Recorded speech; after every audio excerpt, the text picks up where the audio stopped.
കളങ്കാവൽ ഭരിക്കുന്ന കാവലായിട്ട് മാറിക്കൊണ്ടിരിക്കുകയാണ്. മമ്മൂട്ടിയുടെ 8 മാസത്തിന് ശേഷമുള്ള അദ്ദേഹം തിരിച്ചു വരവെന്നൊന്നും പറയാൻ പറ്റില്ല. 2020 മുതൽ പരീക്ഷണത്തിന്റെ കൊടുമുടിയിലാണ്. ആരും നിർമ്മിക്കാത്ത ചിത്രങ്ങൾ അല്ലെങ്കിൽ പരീക്ഷണ ചിത്രങ്ങൾ, അദ്ദേഹത്തിന്റെ ആർത്തി കൊണ്ട്, അഭിനയത്തിന്റെ ആർത്തി കൊണ്ട് അഭിനയിക്കുന്ന സിനിമ.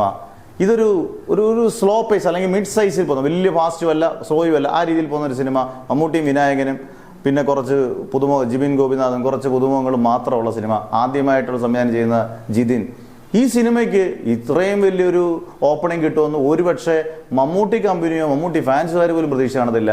ആദ്യത്തെ ദിവസം നേടിയത് 15,66,00,000 രൂപയാണ് വേൾഡ് വൈഡ്. പലരും ചോദിക്കുന്നത് എന്താ ഇവിടെ മാത്രം കിട്ടിയതല്ല, വേൾഡ് വൈഡ് കളക്ഷനാണ്. GCC ബാക്കിയുള്ള എല്ലായിടവും, കേരളവും എല്ലായിടും കൂട്ടിയിട്ടുള്ള കളക്ഷൻ 15,66,00,000 രൂപ എന്ന് പറയുന്നത് ചില്ലറ കാര്യമല്ല.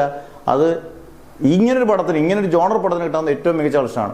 രണ്ടാം ദിനവും ഞെട്ടിക്കുകയാണ്. ഏകദേശം രണ്ടാം ദിനം ട്രാക്കേഴ്സിനനുസരിച്ച് നമ്മൾ പറയുന്നത് ഏകദേശം ഇന്നലെ ഉറപ്പായെന്ന് നിങ്ങൾക്ക് വിശ്വാസമാകാം.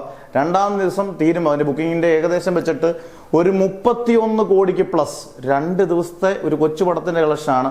31 കോടിക്ക് പ്ലസ് കിട്ടും. ഇനിയും പലരും ചോദിക്കുന്ന ഒരു ചോദ്യമുണ്ട്, 100 കോടി അടിക്കുമോ?